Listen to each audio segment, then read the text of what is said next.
Sir, वो तो पहले ही से अटेंशन है। तुम्हारे गांव जाने के लिए कौन सी बस में चढ़कर जाना पड़ता है? हमारे गांव जाने के लिए बस में चढ़कर नहीं जाते, बस के नीचे गिर कर जाते। पप्पा जी बोल, पप्पा जी। जी पापा। आगे नहीं, पीछू जी लगा, पीछू।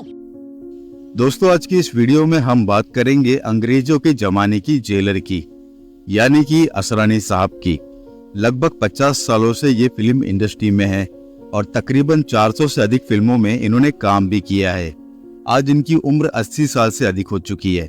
इन्होंने बॉलीवुड इंडस्ट्री में 2 दशक से ज्यादा का समय बिता दिया, पर आजकल ये कहां और किस हाल में है, ये बहुत कम लोगों को पता है।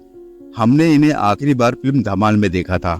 उसके बाद से असरानी साहब के बारे में बहुत कम जानकारी मिलती है, पर आज की इस वीडियो में हम आपको बताएंगे कि असरानी साहब हाल फिलहाल कहां पर है और क्यों उन्होंने फिल्मों से अपनी दूरी बना ली है। इसी के साथ हम आपको असरानी साहब के जीवन परिचय के बारे में भी बताएंगे कि कैसे अपने घर से भागकर आए असरानी साहब ने मुंबई में फिल्मों में काम करने के लिए स्ट्रगल किया और कितने धक्के खाए। इसी के साथ हम आपको वीडियो में आगे ये भी बताएंगे कि अमिताभ बच्चन जी की पत्नी जया बच्चन जी असरानी साहब को अपना भाई क्यों मानती है। तो चलिए शुरू से शुरू करते हैं और आपको सुनाते हैं अंग्रेजों के जमाने की जेलर की कहानी। दोस्तों, वीडियो अगर आपको पसंद आए तो इस वीडियो को लाइक करके चैनल को सब्सक्राइब करना बिल्कुल भी न भूले।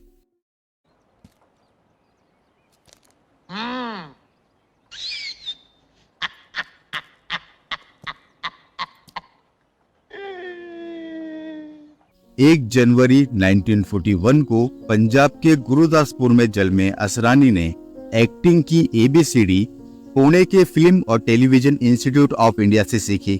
इनका पूरा नाम गोवर्धन असरानी है। इन्होंने तकरीबन 400 से अधिक फिल्मों में काम किया। इनमें ज्यादातर फिल्में हिंदी में थी और कुछ फिल्में गुजराती में भी थी। अपने एक इंटरव्यू के दौरान असरानी साहब ने ये बताया था कि फिल्मों के प्रति उनका जो लगाव था वो बचपन से ही था। अक्सर अपने स्कूल से भागकर वो सिनेमा देखने चले जाया करते थे और इस बात से उनके घर वाले बहुत ज्यादा ही परेशान थे और उन्होंने उनके सिनेमा देखने पर पूरी तरह से पाबंदी लगा दी थी। उनके पिता चाहते थे कि वो बड़े होकर सरकारी नौकरी करे, पर उम्र बढ़ने के साथ साथ फिल्मों के प्रति उनका लगाव जुनून में बदल गया और एक दिन असरानी साहब घर में बिना किसी को कुछ बताए गुरुदासपुर से मुंबई भागकर आ गए। मुंबई में आने के बाद फिल्म लाइन में काम करने के लिए उन्होंने महीनों संघर्ष किया, लेकिन सफलता फिर भी उन्हें नहीं मिली। यहाँ उन्हें किसी ने बताया कि फिल्म इंडस्ट्री में काम करने के लिए पुणे के फिल्म इंस्टीट्यूट से उन्हें डिप्लोमा करना होगा। 1960 में पुणे में फिल्म एंड टेलीविजन इंस्टीट्यूट की स्थापना हुई। पहली बेंच के एक्टिंग कोर्स का विज्ञापन अखबारों में आया। इसे देखकर असरानी साहब ने आवेदन कर दिया और उन्हें चुन भी लिया गया। 1964 में उन्होंने एक्टिंग का डिप्लोमा पूरा किया और फिर शुरू हुआ उनका फिल्मों में काम ढूंढने का सिलसिला। भैया, ये बम्बई है माया नगरी। यहाँ अच्छे अच्छों के तबले बज चुके हैं, तुम्हारा भी बज जाएगा। पुणे से डिप्लोमा करके लौटने के बाद असरानी को फिल्मों में छोटे मोटे रोल तो मिले, लेकिन उनको पहली बार पहचान फिल्म सीमा के एक गाने से मिली। गुरुदासपुर में जब इनके घर वालों ने इन्हें इस गाने में देखा तो सीधा मुंबई आ गए और असरानी साहब को वापस अपने साथ लेके चले गए। कुछ दिनों तक अपने घर वालों के साथ रहने के बाद असरानी साहब ने जैसे तैसे उन्हें मनाया और वापस मुंबई आ गए। दोस्तों, मुंबई में काफी दिनों तक काम ढूंढने के बाद भी उन्हें कोई रोल नहीं मिला। उसके बाद वो वापस पुणे के फिल्म इंस्टीट्यूट में चले गए और वहां पर जाकर पुणे फिल्म इंस्टीट्यूट की टीचर बन गए। इस दौरान उनकी मुलाकात कई फिल्म निर्माताओं से भी हुई। वैसे तो असरानी साहब कई फिल्म निर्माताओं के संपर्क में आए थे, पर उनकी लाइफ का सबसे बड़ा ब्रेक उन्हें ऋषिकेश मुखर्जी की फिल्म सत्यकाम से मिली, जो कि 1969 में आई थी। पर इस फिल्म से भी उन्हें कुछ खास फायदा नहीं मिला और अगले 2 सालों तक काम की तलाश में यहाँ वहाँ भटकते रहे। तब अमिताभ बच्चन जी की पत्नी जया बच्चन जी की वजह से इनकी तकदीर बदल गई। दरअसल इसमें जया बच्चन जी का कोई हाथ नहीं था। जया बच्चन जी भी पुणे के फिल्म इंस्टीट्यूट में पढ़ाई कर रही थी और असरानी साहब को अपना भाई मानती थी। एक दिन फिल्म निर्माता ऋषिकेश मुखर्जी पुणे फिल्म इंस्टीट्यूट में आए और उन्हें देखकर असरानी साहब मन ही मन खुश हो गए। तब ऋषिकेश मुखर्जी ने असरानी साहब को पास बुलाया और उनसे पूछा कि क्या यहाँ पर कोई जया भादुड़ी नाम की लड़की है। बस इतना सुनते ही असरानी साहब समझ गए कि आज भी उन्हें कोई काम नहीं मिलेगा। दरअसल ऋषिकेश मुखर्जी जया भादुड़ी को अपनी फिल्म गुड्डी में लेने के लिए आए थे, पर हमारे असरानी साहब भी कहाँ किसी से कम थे। उन्होंने ऋषिकेश मुखर्जी से इस फिल्म में एक छोटा सा रोल मांगा और जया बच्चन जी के कहने पर उन्हें इस फिल्म में एक छोटा सा रोल मिल भी गया। 1971 में आई फिल्म गुड्डी में असरानी साहब ने एक कॉमेडी रोल किया था, जिसे दर्शकों ने बेहद पसंद तो किया, साथ ही उन पर एक कॉमेडियन का ठप्पा भी लगा दिया। दोस्तों, फिल्म निर्माता ऋषिकेश मुखर्जी और गुलजार का असरानी साहब के जीवन में बेहद ही खास योगदान रहा है। इन दोनों फिल्मकारों की कई फिल्मों में असरानी अलग अलग भूमिकाओं में हमें नजर आ चुके हैं। दोस्तों, पिया का घर, मेरे अपने, शोर, सीता और गीता, परिचय, बावर्ची, नमक हराम, अचानक और अनहोनी जैसी फिल्मों के जरिए असरानी साहब ने दर्शकों में अपनी लोकप्रियता हासिल की। इन सभी फिल्मों में असरानी साहब ने बेहद ही कॉमेडी की, जिसकी वजह से लोग उनके कॉमेडी के दीवाने हो गए और फिर उन्हें एक हास्य कलाकार की नजर से देखने लगे। हालांकि 1972 में आई उनकी फिल्म कोशिश और चेताली में असरानी साहब ने नेगेटिव किरदार भी निभाया था। यहाँ तक कि अमिताभ बच्चन जी की कई फिल्मों में उन्हें हीरो की बराबरी वाला किरदार भी मिला। अभिमान, चुपके चुपके और छोटी सी बात।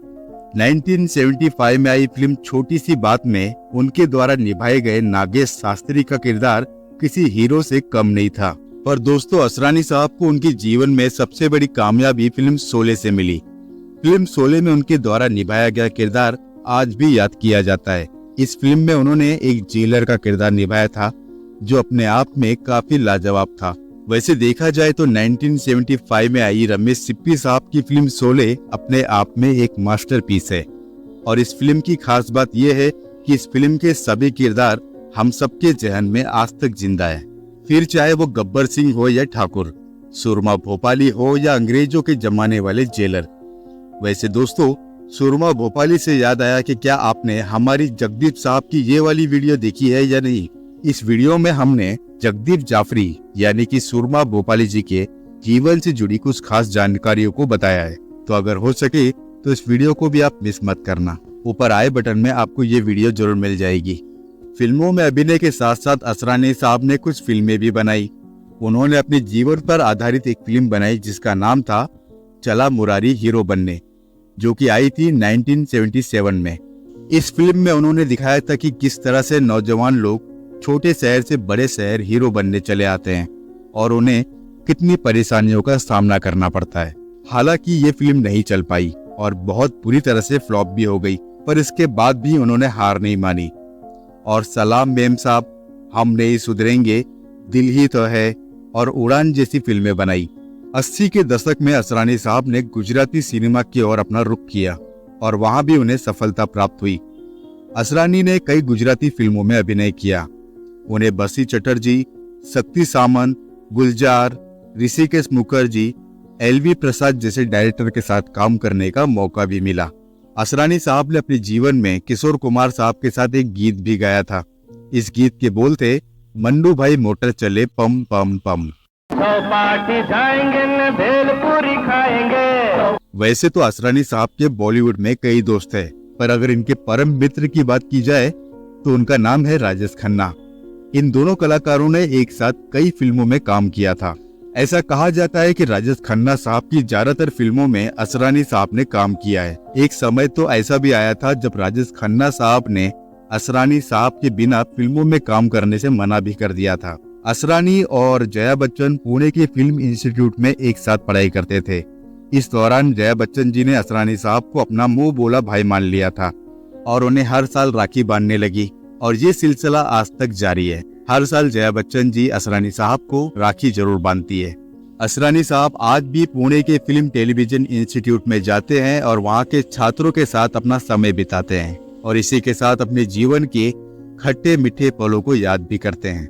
आज इनकी उम्र 80 साल से अधिक हो चुकी है और ये मुंबई में अपने परिवार के साथ रहते हैं। इनके परिवार में इनका बेटा नवीन असरानी और इनकी पत्नी मंजू असरानी है। इनकी कुल संपत्ति 200 करोड़ के आसपास की बताई जाती है।